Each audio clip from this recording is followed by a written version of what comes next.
of 10 in terms of actually presenting and doing an active pitch. I think we definitely felt like there was a big slowdown, obviously, when everything, I guess in mid-March, when lockdown really began, there was obviously a lot of uncertainty, and a lot of things were just kind of paused or definitely slowed down. I guess we then had a bit of an uncertain kind of, the pipeline still existed, but pitches weren't happening. And then I think quite quickly, a month or so after that, began to see clients realising that if they wanted to keep moving forwards, and they still had their budget and they still had the money to spend, then they needed to keep cracking on. So I think on a personal level for us, we saw an initial maybe 1 month, 6 weeks where it was kind of everything was a bit up in the air, and then quite quickly after that, things started moving quite fast again. And if anything, we've actually been kind of struggling with a steady influx of new things happening.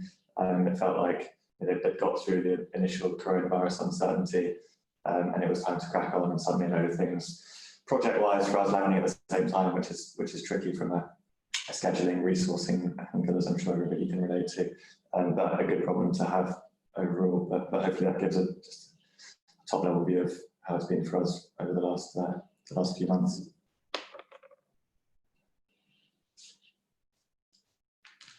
You're on mute, Adam.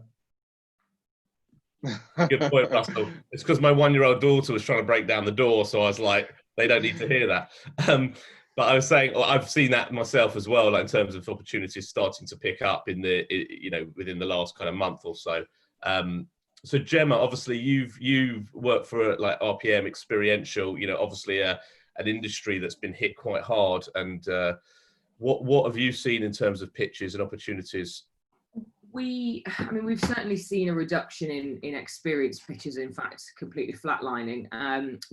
There were a couple of pitches which I'll go into in a bit more detail later that did take place right at the beginning of lockdown, and they were both experienced pitches. They were both experienced pieces of work that have now been modified to be much more digital. So the spend was committed, the process was in place, and so we went forward with those pitches. We did win them, and then we've adapted both those pieces of work to be able to deliver them now.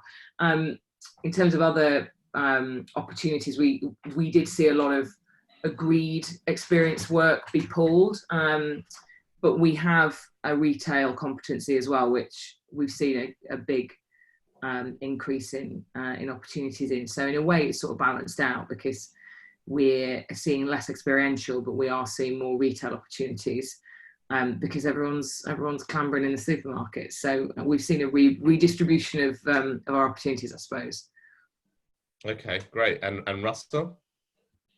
Yeah, I think very similar to everybody else. We saw initially a slowdown as everybody, all our different clients were going, what next? What's happening?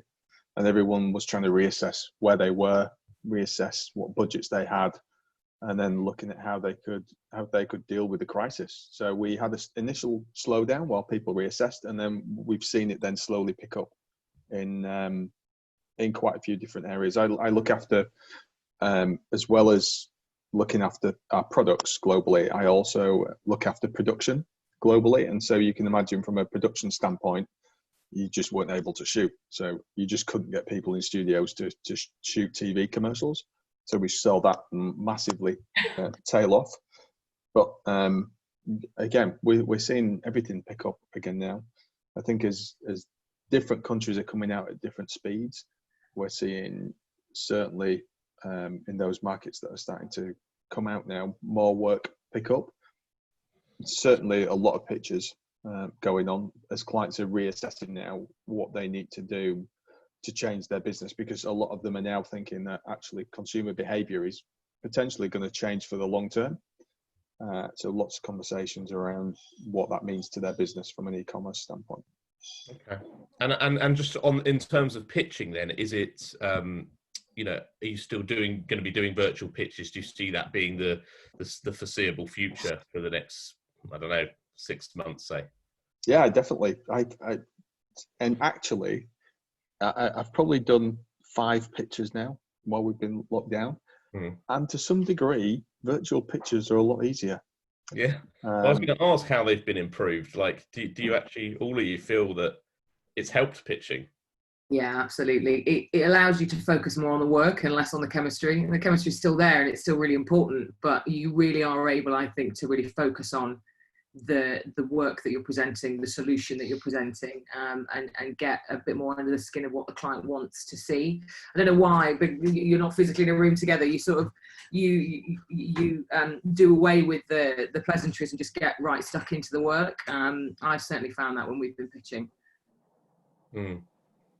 And have, like, in terms of how prospects have conducted pitches or constructed them, put them together, has that changed at all? You know, in terms of how they've engaged you and the relationship sort of pre the pitch. I think it's been pretty similar for us. I think that the overall steps of going about finding agencies such as ourselves for a project have remained the same. I think it really, for us at least, is more just it's the format of the pitch itself. And as Gemma's, I think there's definitely some advantages to the pitch process as it is now. But I think what Gemma's acknowledged is also potentially a bit of the risk is that you can dive straight into the work side of things, and I think you have to work a bit more proactively at the culture side of the niceties if they're still important. I think I would say that they still are, and I guess stuff that we can talk about a bit further along the line as you ask different questions. But I think for me the big thing has been going into these really proactively thinking about when we're going to pause for breath or ask for feedback, or it's sometimes easy to forget that there's other people or a client on the call and you just are blitzing through a deck, and sometimes clients have their cameras turned off, and it can just turn into a bit of an echo chamber where you feel like you're talking to yourself, and I think that can, that's potentially a risk that you need to be a bit more conscious of. Think about how you navigate. So the clients don't always have their cameras on. There's not a sort of rule to say you've got to show I think yourself. the majority have. I think, but it's the same as, even when we're pitching in person, there's like, sometimes 10 people in a room, and there's always some poor financial director or procurement person or someone that's been dragged in, has no idea what we're talking about. They don't know what the letters U and X actually stand for. They're just kind of like nodding off and trying to make their way through the session. And the same thing happens in the virtual pitch, just as they turn their camera off and probably do some other work. Yeah. I did have one pitch where I had an FD visibly nodding off on the call, so we didn't win that one, fair to say, but that was quite off-putting. I think I quite quickly moved to making sure I had two screens, so I could have my deck on one screen, but still have like the view that I've got now of everybody's faces on another screen, because I think trying to read the room is just really tough when you're just looking at a slide deck. For all you know, people could have dropped off the call and might not even be there anymore sometimes. So it's definitely a challenge on that front as well. I think that's right. And we had a pitch quite early on in lockdown where we made the request that all clients and everyone had their cameras on, not to check that they weren't just dipping away working elsewhere, but it was just to be able to try and read them a little bit better. And Alex, we were the same. We had two screens, or I had two screens at home where I got the deck on one and everyone's faces on the other.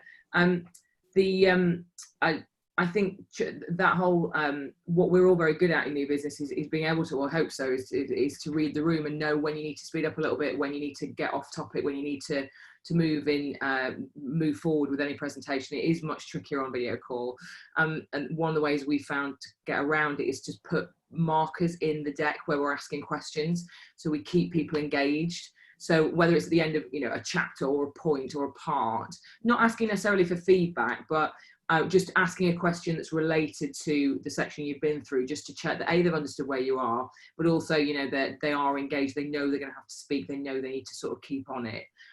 It doesn't always work, and sometimes people will be a bit maybe feel a bit affronted that you're asking them to participate in a pitch. It's not really audience participation all the time, but it can help. I think we've certainly found it can.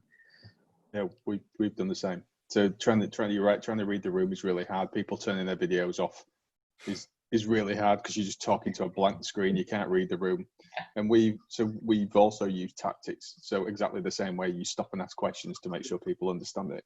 Yeah. And we've also done things where we've up front, we've had interesting facts about the presenters, and we've then run polls where we've gone, so this person, in one of the pictures, one of our team was an international fencer, for example. And so as we've gone through, we've said, and so during the presentation, this first half, you need to guess who the international fencer is, and we've used that just to lighten the mood. I like that. It's great.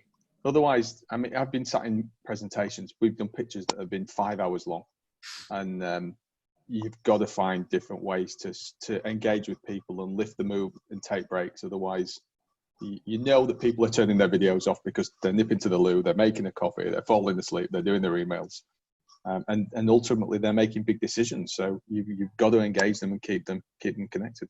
Yeah, it's so difficult, isn't it? And like, you know, people complain about death by PowerPoint anyway at the best of times when we're in the room. So it's kind of thinking, you know, do you minimize the use of PowerPoint or presentations entirely? Like, is there a way of actually just trying to sort of say, let's forget the presentation? I don't know if any of you have been sort of bold enough to do that and let's just do cameras, because surely that's the best way to create chemistry. I mean, it's pretty punchy, right? If it's a pitch, you know, if it's a chemistry meeting, absolutely, you know, I would absolutely have chemistry. Because actually, a point I was going to make was, I think it was Alex that talked about reading the room and having that relationship and having that chemistry. At the beginning of lockdown, you've already got a bit of chemistry with people because you've probably already met them. You know, you're not pitching in April for people that you've literally not met. You know, invariably you're going to have met them earlier in the year or last year. We're now in a position where it's quite common to be pitching to people you physically never actually met face to face, which is really weird because you've not got that relationship. So that read the room and trying to understand the nuances of different how people want to be presented to and how they want to be communicated with is really tricky. What about sending things ahead of the pitch? I mean, I know a lot of people are at home, so I'm sure they're not really open to giving their home addresses, but has anything been done in terms of sending stuff before and after the pitch? That was always a big part of, you know, when I worked in some of the bigger agencies, the sort of follow-up, you know, things, whatever it might be. Or is that digitally? Do you do anything?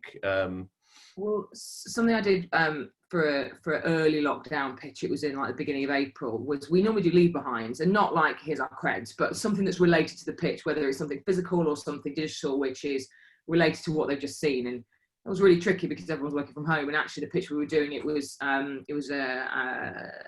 global pitch, so we had teams certainly across Europe anyway. But I managed to talk to the office manager and send the leave behind to her a week before the pitch, which then was sent out to them directly because she was able to send it to them. Now, it was tricky and it was fiddly, and whether it won as the pitch, I'd be very surprised. I don't think it's anything to do with that, but it was just something that allowed us to maintain that framework that we always do at RPM, which is to have something that we leave behind that's related to the pitch that allows people to sort of physically remember what they've just seen.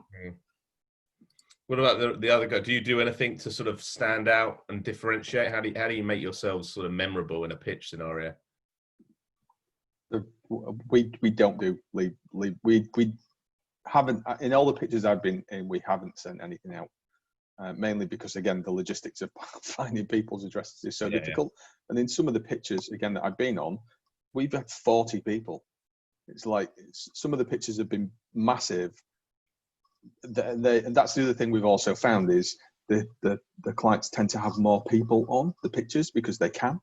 It's not like you're in a room where you can only get 10 people. Actually, you can get a whole bunch of people in on one of these sessions to listen in and then be able to feed back. So the pitches have been quite big. They've had a lot of people on them. So leave behinds and sort of, we've always sent out the content after we've finished, but typically nothing printed or physical that we would send out. Yeah, I mean, that's we're the same. Yeah. Sorry, go on, Alex. I was going to say we're the same. I don't think I guess some guidelines, a bit like Gemma mentioned, in terms of, I think it's good to kind of try and give the client some expectations that you want the session to be a bit more of an engaging discussion rather than just a death by PowerPoint, and that can just be one sentence saying, you know, we will try our best to kind of pause and ask questions and discuss certain things just so that it's kind of in their mind, and I think I always remind them of the same when we, you know, before we actually dive into the deck. And then I guess in terms of follow-up, it's sending through the content. I guess one thing that, I don't know if this will come up later, but whether it counts as the kind of follow-up you're talking about, but actually recording the session itself, I think has been a massive advantage to us. And you know, having the digital format, being able to just click record on Zoom. And again, we ask the client if they're happy for us to do that before we we do so. But I think, you know, not all of our team are involved in the new business stage, and so, you know, in the past there's often been gaps between, well, what did you discuss at the new business stage versus, you know, what are we actually doing moving into this project, and actually being able to send the rest of the team a link and say, well, here's the whole pitch, watch it back, you know, everything we've talked about is there. There's, you know, it removes some of those unknowns and gaps potentially internally, but I think it's also a massively valuable piece of kind of internal sales enablement. I don't know what everybody else's experience is, but I think quite often for us delivering big kind of design development projects, we might only be dealing with, you know, 2 or 3 key stakeholders on the marketing team, and they always say, oh, I'm very empowered to make decisions, I don't need to get anyone else involved, you know, I can sign off on this nice and quickly, all the usual stuff, which is just never ever true. And in any B2B sale, like, we know there's a lot of people involved in the decision-making unit as such, and so being able to send through the link afterwards just enables them to ping that on to, you know, someone above them, beneath them, colleagues elsewhere, and say, you know, this is who we want to run with, and this is the pitch. And yeah, I think that's something that typically, if you weren't in the room, you would have missed out before, but having it recorded is quite a powerful piece of basically internal sales collateral that gets passed around everybody else within the organisation. And obviously, assuming that the pitch is good and they like what they see, then you know, you're selling to other people without even being on the pitch in the first place. Hi, good morning. Sorry, I'm late this morning. Hi, Adam. Good morning. On the back of that, Alex, just maybe I've been bitten a couple of times recently with pitches, but how do we feel about leaving our crown jewels, so to speak, with our clients? We do it with bank. We do a lot of insights in terms of maybe data insights, or we do a lot of paid media insights or SEO, technical SEO stuff, and we kind of share that with the client to dangle that particular client, that particular piece of insight. But then they'll ask for the entire presentation, and you're going, this is a lot of work here, unpaid. They could easily go back to the incumbent and say, here you go, it's Mr. Incumbent. You know, what do we feel about leaving everything with the potential client? I guess there's a bit of a risk, I think, even pre-lockdown probably, and I know for us on the design and build side, that there's, you know, occasionally RFPs will outline or try and outline that they're going to own the creative work if we do any creative. I guess broadly for us, we won't do any, you know, we'll feed some insights in from maybe like an SEO angle, but it will be very light touch. Anything that we put in there is really focused on, I guess, the approach and the framework that we use to deliver a project, our understanding of the brief, and lots of examples of similar previous case studies, and really the only kind of detailed insights are a very light touch of, and this is where we think there's an opportunity, and it's never enough for them to take it and go. And that's part of that, I guess, part of our qualification too, is if the client's expecting kind of spec design work or anything else that's more detailed than and would be paid work, then we would typically qualify that out or just say, look, it's not for us, or you know, I guess I feel quite passionately that we don't do work for free, basically, and we're very clear about doing discovery work and strategy work at the start. I know it's easy to say, and there's some situations where you just think, God, it's a perfect fit and it's a perfect project, maybe we should just do a bit, and it's easy to kind of persuade yourself to go the extra mile. But yeah, I think we're generally fairly firm on that front. Yeah, it's an old age debate, isn't it, about pitching and how much you sort of give away throughout the pitch process and what you share. Sometimes unavoidable. You guys got anything else to share on that? So no, fine. No worries. Well, what about preparation then? Sort of going into these pitch processes, because obviously, you know, I'm used to doing sort of long rehearsals with the pitch team, and you know, how do you decide that pitch team? Does it change now that we're doing sort of online video calls? And yeah, how important is the rehearsals, and are you still doing rehearsals to try and, you know, make sure that presentation goes as smoothly as possible? Yes, absolutely. Rehearse. It's we're trying to stick to a pitch process which is almost identical to the one we had before lockdown. Of course, there's technical differences and there's planning differences in the context of how we're presenting and what platform and what's gonna how the narrative is going to land best. But really, the pre-pitch process is exactly the same. I mean, of course, you always say you're going to rehearse, and invariably you get about 20 minutes before the call to actually do it, but at least it's in the plan. Yeah, and in terms of deciding pitch team, again, it's exactly the same process we would have before. You pick the right bodies to be in the room that have done the work, but also are able to show the leadership to the client, to give us the best opportunity or the best chance to win. Yeah, I absolutely agree. I think Rehearse, you can't do enough rehearsals. But the other thing that I've certainly seen with a few different people is it allows you to write your script.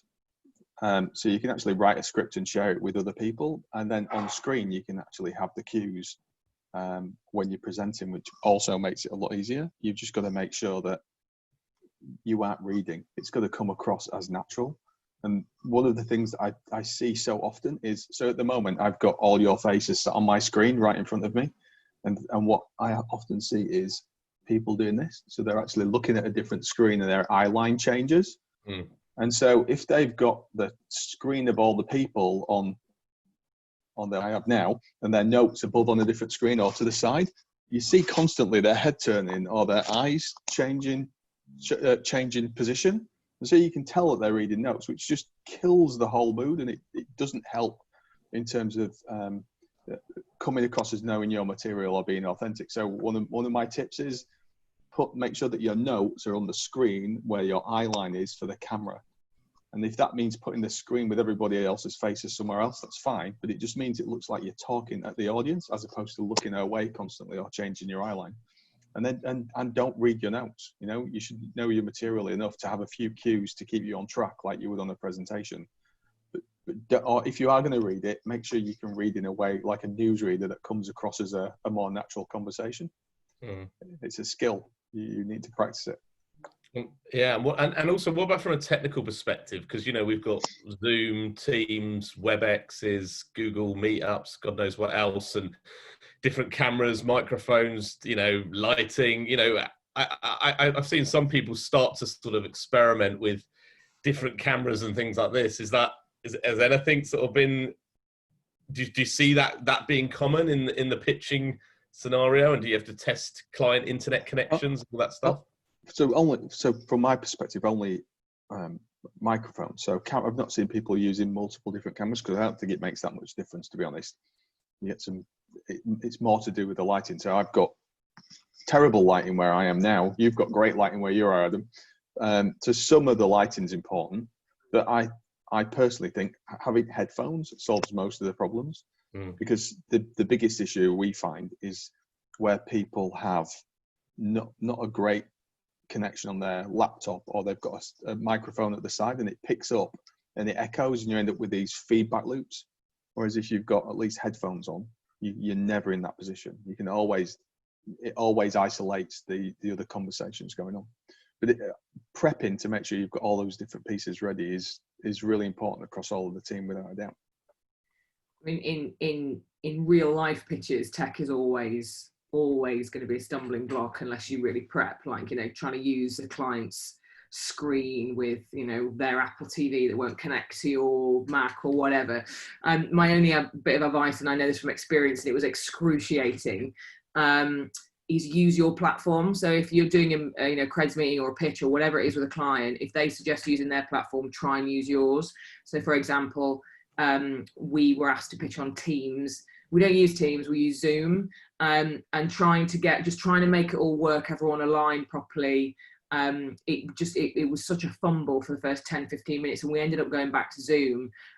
So my advice is, if you're able to, insist on your platform, so you're able to, because the tech better, basically, everything better. And do you find like clients are actually quite accommodating and quite understanding, given the situation that we're all finding ourselves in? Yeah.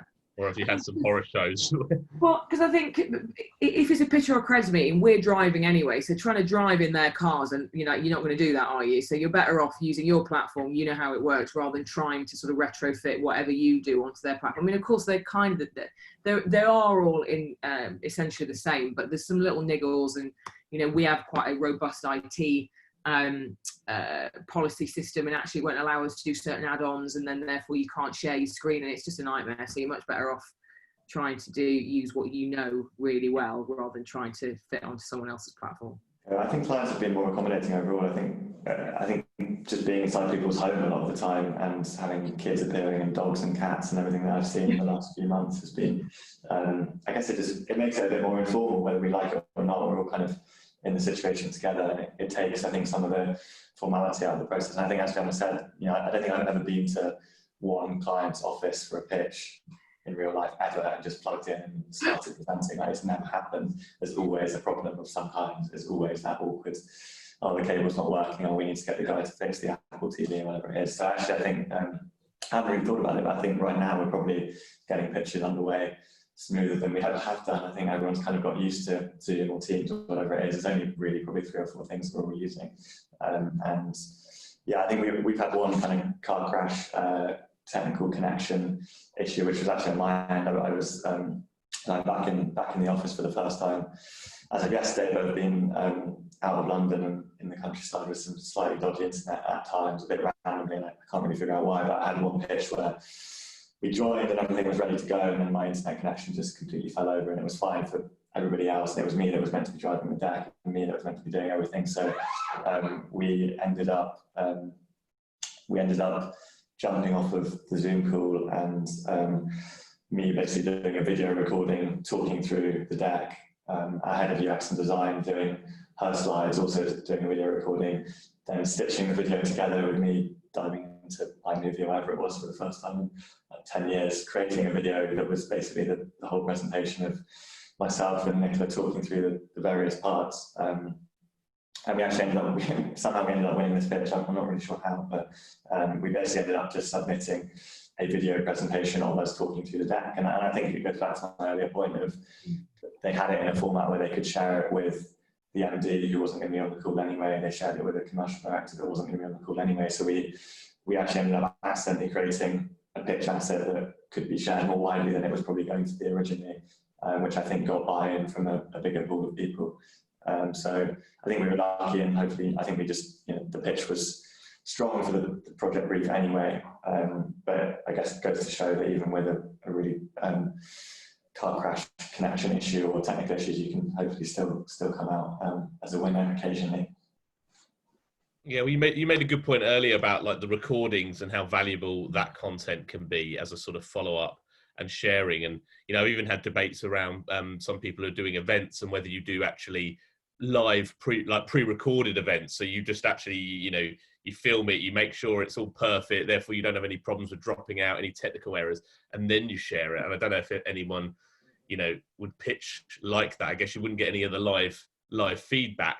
Yeah, I think that's the issue, is you miss the engagement piece, which is probably the key bit, I think, on any pitch, virtual or otherwise. I guess the one potential risk is that you're overzealous, and your business or account team might be promising the world to the client, and then it's all recorded on record, and there's no escape afterwards when the client's asking you, but you said that in the pitch. I'm like, no, we didn't. Like, it's on camera, so you did. I was jealous of a business person. What? Pictures weren't ever recorded. I always thought it'd be, I remember like even back at Dentsu where I thought I'd love to put a camera in the room and just be able to know what was going on if I wasn't in the pitch. It's never happened before. So like this is like the first time probably in the history of pitching that where pitches are recorded. It could lead to a few issues further down the line. But I don't know, but there's obviously benefits to it as well. So in the pitch itself, obviously you talked about different ways of maintaining engagement, obviously having places to ask questions and things.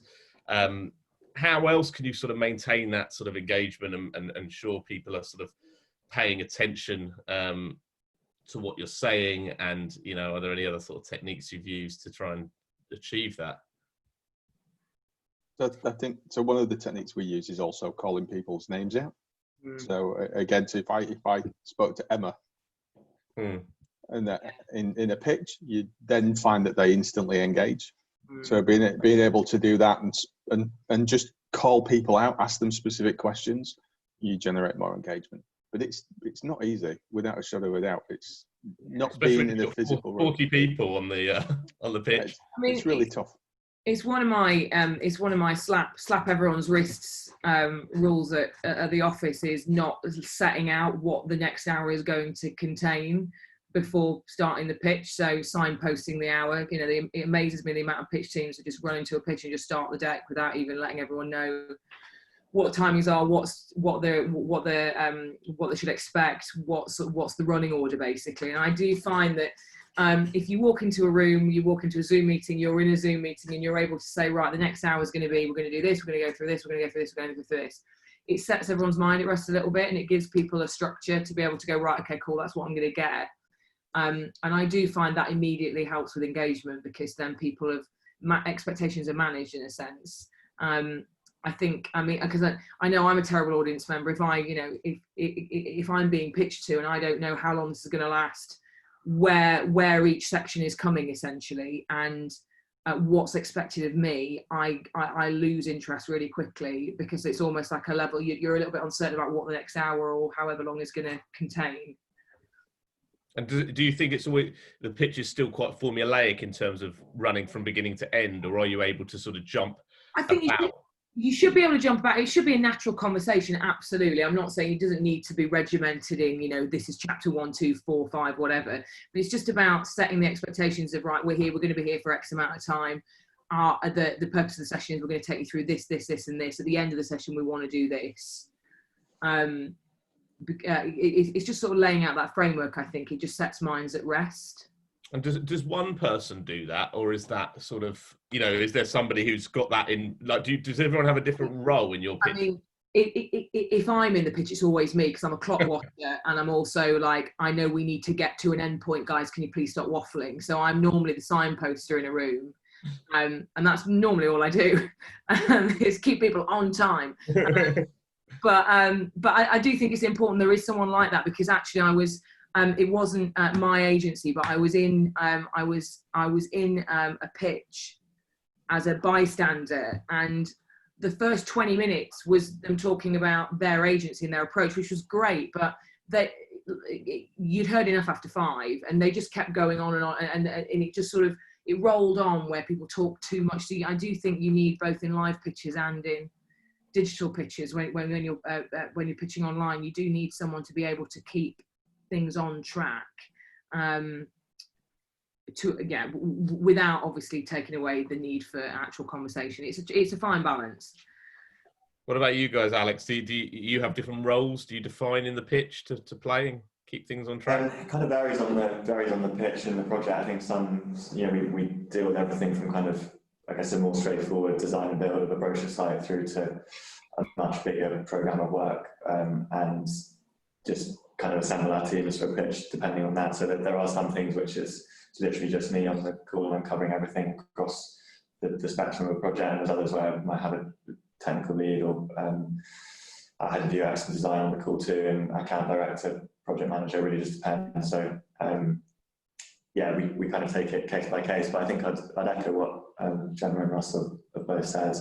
I think the hardest bit for me, and I guess we've been doing this before anyway, and we've worked with clients all over the place, and so the virtual pitch isn't entirely new, but I think it is reading the room. And yeah, I think when you're in a room with people, there's just a natural kind of energy of, you can see when people might be about to ask a question, or there might be, you know, a look on their face and an energy in the room of needing to discuss something, and you just can't sense those things when it's or not as easily over a camera. So yeah, I think my biggest thing is just having the points where you know you're going to really stop and ask, and as Russell says, using people's name and really kind of calling them out, make sure that they haven't popped off for a coffee and they're actually still listening.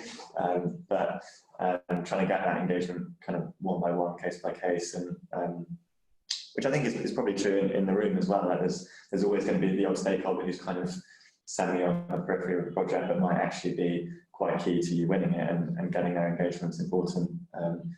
So I think it's just putting good thought into that before you head into the virtual pitch room. Is at what point are we going to pause and ask for some feedback, or actually have a discussion about something versus just talk and talk. It's probably the most. I think I'm like you, Gemma and Alex. I think I'm the guy that keeps things kind of ticking along. I've gained that rapport with the client over the course of 2-3 months, whatever else. And I'm there as a non-practitioner, I guess, a guy who doesn't know what these specialist guys are doing. And I probably, like I normally do, whether it's a virtual presentation or face-to-face in a room. I think it's just reading that client, and I'm pretty good at that emotional intelligence piece, whereby you can kind of, you recognize their energy levels, you recognize getting bored, or you recognize that things are moving on. And I think going back to your point, I think Gemma and Alex, I think it's also engagement. How is this going? Is this the right tempo for you? Is this the right speed for you? Are you getting this? And it's constantly ebbing and flowing with the right kind of, that's going to hit that real kind of gem of the right sentiment with the client. Because if they're going to get bored, they're going to switch off and they're going to go somewhere else, and their mind's gone somewhere else. But if they're constantly engaged, or you're answering their questions, because as we know psychologically, when you listening to something, if you're not getting it, you're switching off, and you're just kind of not getting it. So yeah, I think my role, like Alex and Gemma, is very much to keep that moving along and just to keep that client engaged as much as possible. And Russell, what about you? Obviously, we've got three very different sized agencies between you, and obviously Publicis. You're talking, pitching to 40 people or so. So I imagine the organisation that goes into that is, there's a lot more people and people to coordinate. So do you have someone who does that for you to coordinate, and who kind of tracks the pitch as you go to sort of see how it's progressing? Yeah, so we normally have an MC. So that'll be the person who's sort of running all of the different pieces and introducing different people as the experts. So I think Celeste is just commented in the yes. questions box about introducing people up front. We don't introduce people up front, but what we do is when they're brought in by the MC, then the person will do like 20 seconds of who they are and their background and why they should be there. And then we keep it moving. But the other thing that we've also found massively useful is to set up a WhatsApp group on the side. So everybody who's presenting is all logged into a separate WhatsApp group, and then you have your phone next to your laptop, because you can then have multiple people commenting in terms of slow that down, speed that up, add this piece in, that looks more interesting, providing additional facts that you might not have considered. And that just gives you a different dimension in terms of how you can make the pitch more relevant, or stuff that you might have just forgot about. You can get tweaks and notes from other people as you go. And it also means if you're off time, again, back to Gemma's point, they can say you're off time, speed up, or drop that piece. We're not going to cover it at all. So you can smooth out the whole pitch. So we found that really useful. My one piece of advice is don't use the chat window in the same app to try and have a conversation with the rest of your team, because it can be an absolute disaster. Because if you aren't paying attention, you end up sending a message to everybody, including the client, and so that instantly undermines you. So we found a mobile phone is a lot easier to do it through something like WhatsApp. You can just have a separate they could probably hear you typing as well. But yeah, I mean, I love that WhatsApp on the side is, and I mean, again, something you wouldn't have been able to do in a live pitch, because you're not going to sit there, just get on your phone and say, can you hurry up, please? Normally it's a look. Normally you throw a look across the room to go, you need to wind this up. But if you've got WhatsApp running at the side, you don't even have to touch your phone. The messages just will keep pinging up, and you can read them without touching the device. So other people can be typing, and you can just be glancing to the side to read them. I feel like I've seen that Russell look in the past. I feel like I've just a long time ago, just like, when to move on. Speed up. As I tiptoed into his office. Okay, cool. So yeah, so that's a lot about engagement. I mean, I know we got Tessa, I know you're on the line here as well. And Tessa, you dropped me a note to say you've been helping with pitch training and doing like 100 Zoom training videos since you started.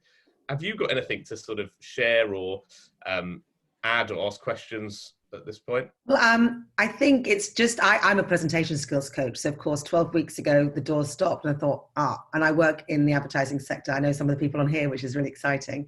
And so I popped into the AAR and the IPA and a few other agencies, collectives, and said, can I help? So I was offering free support, because I thought that this platform is really hard.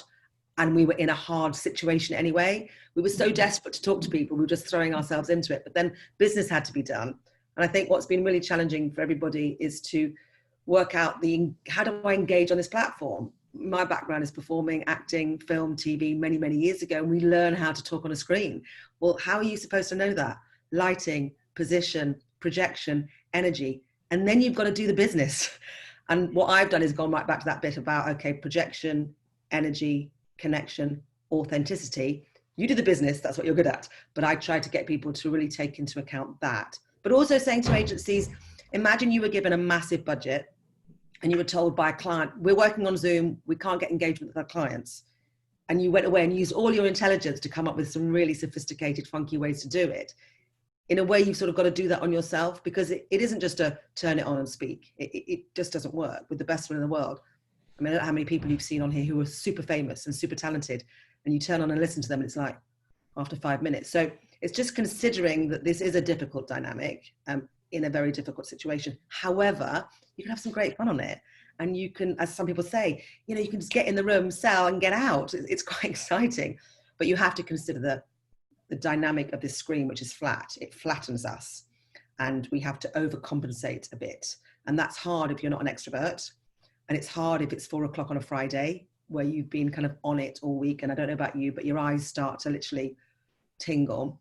So my tips are, I suppose, think about your position and your posture and your projection, and then really try and minimize distractions, things that will distract you, but also things that will distract people from looking at you. I mean, think about this as a kind of art-directed piece of product. You know, if you look at yourself in the screen, is that how you want to be represented? Are you happy with the pot plant and the, you know, your dirty washing? Yeah, some of us can't change it. I did a whole piece in my training about the sex dungeon behind you. I mean, it's not, it's a Pilates table, but there was a meeting the other week where we were all going, what is that? And we had to name it. You know, is that a sex dungeon, John? He said, no, it's a Pilates reformer. So it's fine. But, you know, while the sex dungeon was there, or sorry, the Pilates reformer, we weren't listening to him. So I don't really go on platforms to tell people how to sell. I just say, okay, that's your business. You're really good at that. But how do you sell in this medium? And then there's all that thing around managing the slides, which are bad enough in the live space.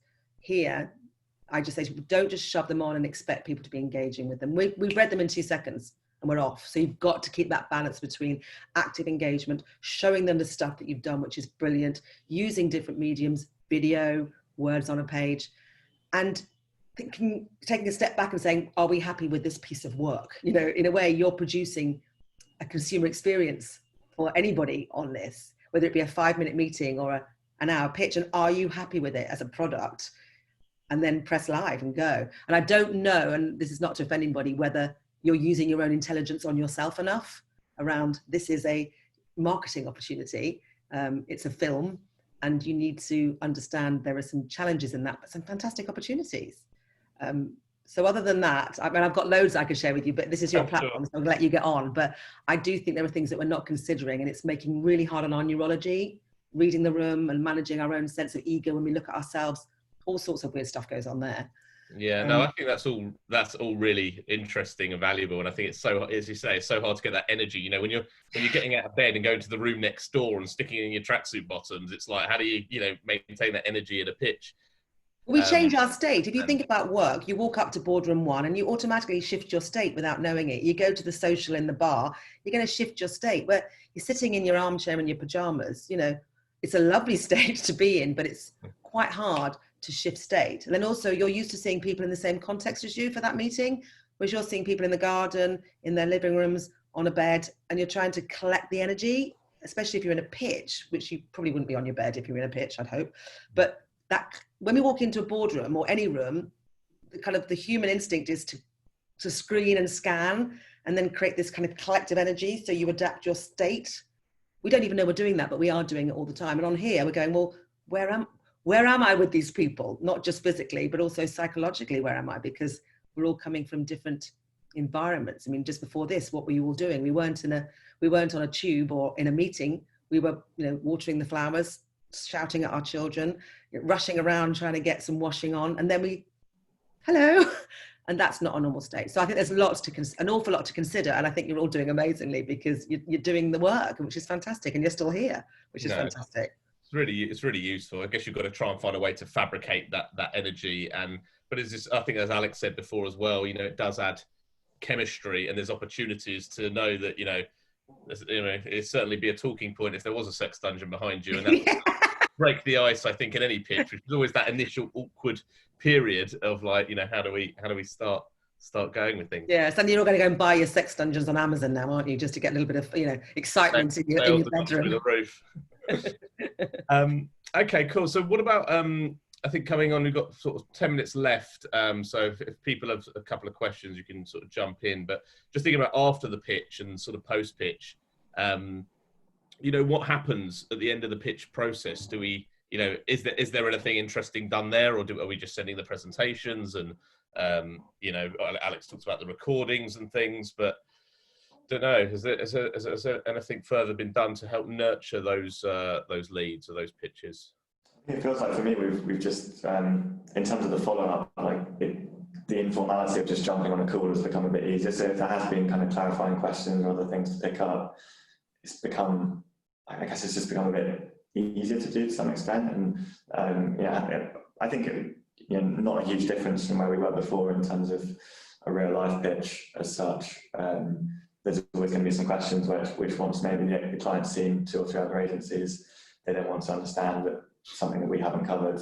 But I guess the recording's probably been the main thing for me. I don't think we've been doing anything else particularly in terms of engagement or otherwise. I guess we use HubSpot, so we've been sending a lot of our decks through as well as PDFs, and it's quite useful to see where people are, where they're spending time on certain slides, or where they might be looking at particular bits of what you've said in more detail than others.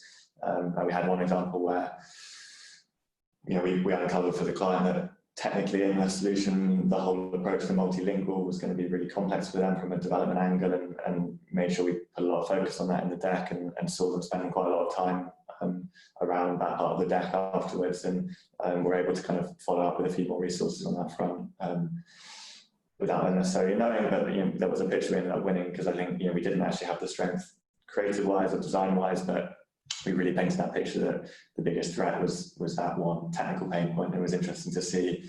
So I think everything being digitalized actually gives you some more interesting analytics and insights as well that you might not normally get from clients looking at a PDF afterwards.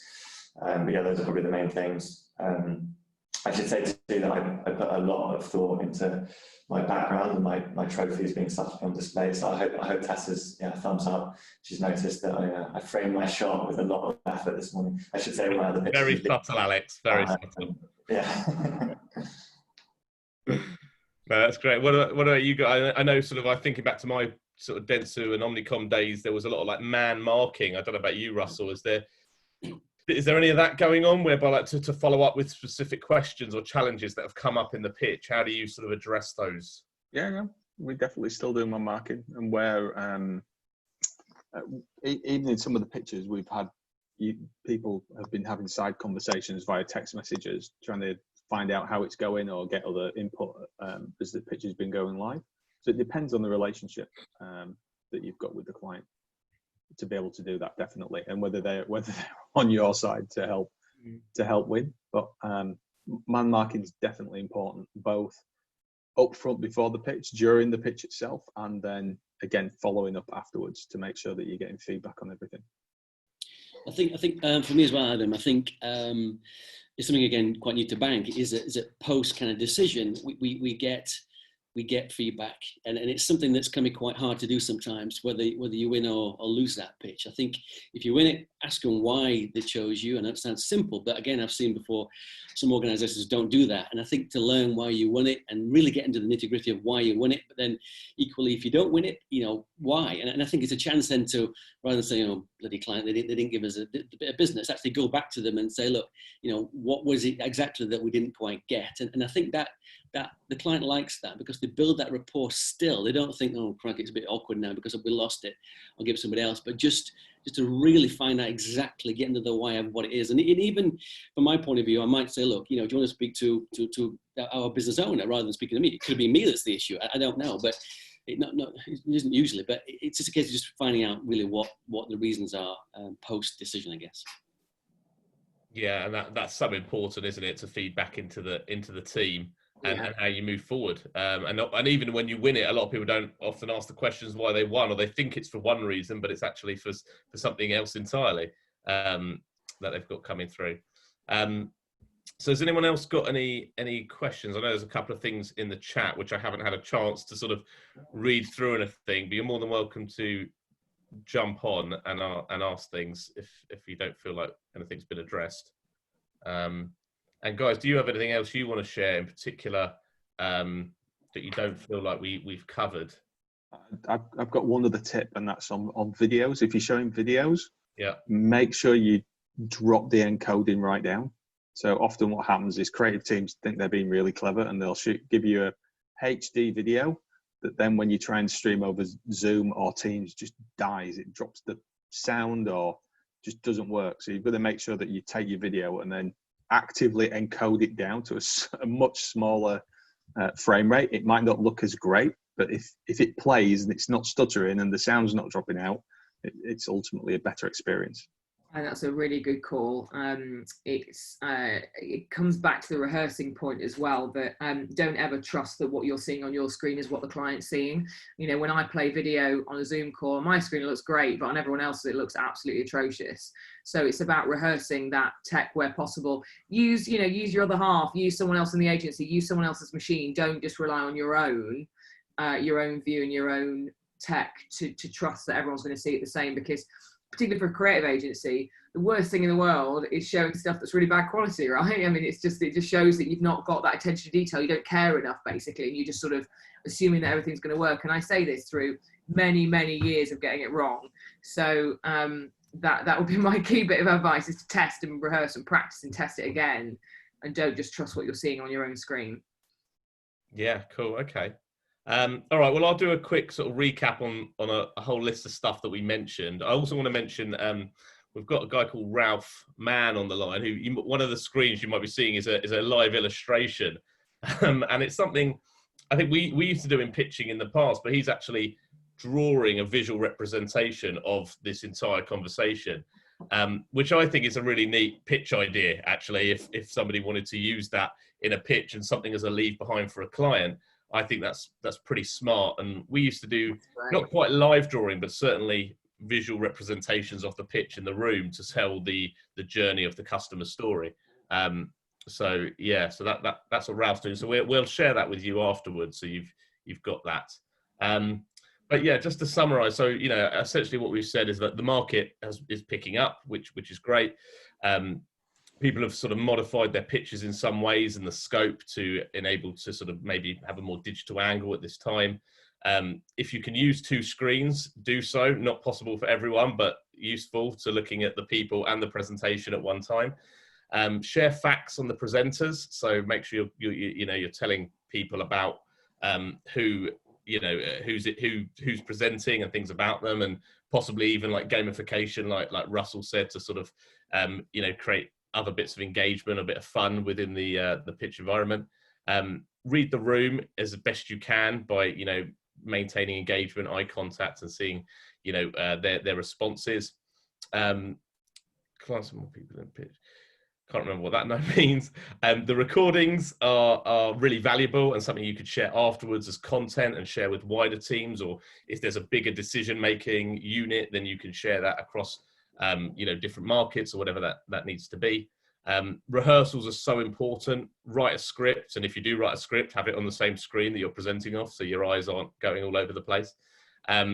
Make sure you check your tech over and over again. The chemistry could be better of being in people's homes, and play that to your advantage to break down barriers and actually create more chemistry. Call people's names out if to create engagement, so just to sort of make sure they are focused and feeling a part of the presentation. Signpost and have some sort of an agenda to the structure of the presentation, so people know where they are and sort of where to move people along if things are taking too long. Track the ebb and flow of the room, and try and read that. Maybe even have a WhatsApp group on the side to be able to communicate among your pitch team. And then really, like to Tessa's point, think about how you can find and fabricate that energy. Think about your posture, lighting, and try and minimize those other distractions around you. follow up on specific questions afterwards, and if there's any man marking that needs to be done, then maybe you appoint different people to deal with different issues. Make sure you always ask why you've won or lost after the pitch, and shrink your video size down, because that's going to kill the engagement. So I think that's everything as we got to 11 o'clock. So thank you all for joining. If you've got other questions, please fire them through to me via email, and happy to answer those. And yeah, we will. We've got our next session, in a month or so. So we'll send out invites, and if you want to join us again, more than welcome. And lastly, thank you to Alex, Gemma, and Russell for being our panelists today. All right. Thank you. All right, guys. Thank you all, and I'll see you all soon. Thanks, guys. Bye. Bye-bye. Bye.